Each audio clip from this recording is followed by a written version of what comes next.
నీకెందుకు తండ్రి ఈ బాధ? నీకు అన్నం లేక, నీళ్ళు లేక, నిద్ర లేక ఎందుకు తండ్రి నీకు ఈ బాధ? ప్రజలు చేయబట్టి ప్రజల కోసం ఎందుకు బాధపడుతున్నావు? ఇంత బాధ ఎక్కడిది? ఎవరికి లేని బాధ నీకు ఎక్కడిది తండ్రి? నువ్వు మంచిగా ఉండాలని కోరుకుంటున్నావు తండ్రి.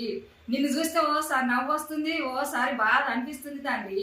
నీ ఎప్పుడు చూడాలి తండ్రి? ఇంత మంచి వ్యక్తి ఎవరు లేరు నాయన, నీ అంత మంచి గుణం ప్రజలు చేయబట్టి ఎందుకు నీకు ఇంత బాధ?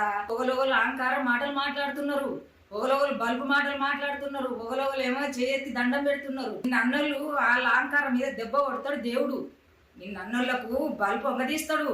నిన్నంటే నీకేం కాదు, నీయతే చాలా అక్కర వస్తుంది నాయన.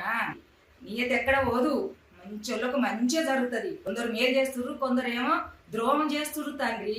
నిన్ను ఎప్పుడు చూడాలి నా తండ్రి? బంగారు గుణం నీది, బంగారం అసంటి మనిషివి, నేను చక్కన తండ్రివి. నిన్ను టీవీలో చూస్తే నవ్వుతున్నా, ఓసారి ఏడుస్తున్నా నీ బాధ చేయబట్టి. నాకు అంత ఏడుపు వస్తుంది నువ్వు చేయబట్టి. నాకు మస్తు బాధ ఉన్నది.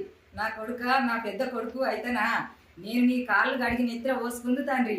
నేను ఎప్పుడు చూడాలా తండ్రి? ఎప్పుడు రప్పిస్తావు? ఈ టీవీలోనే చూస్తున్నా, సినిమాలనే చూస్తున్నా. నీకెందుకు ఇంత బాధ? నీకెవరు చేస్తున్నారు? ఒకలోలు మస్తు బల్బు మాటలు మాట్లాడుతున్నారు. ఆ బల్బు వాళ్ళకే వంగదీస్తాడు దేవుడు, వాళ్ళ అహంకారం వాళ్ళకే దెబ్బ కొడతాడు దేవుడు.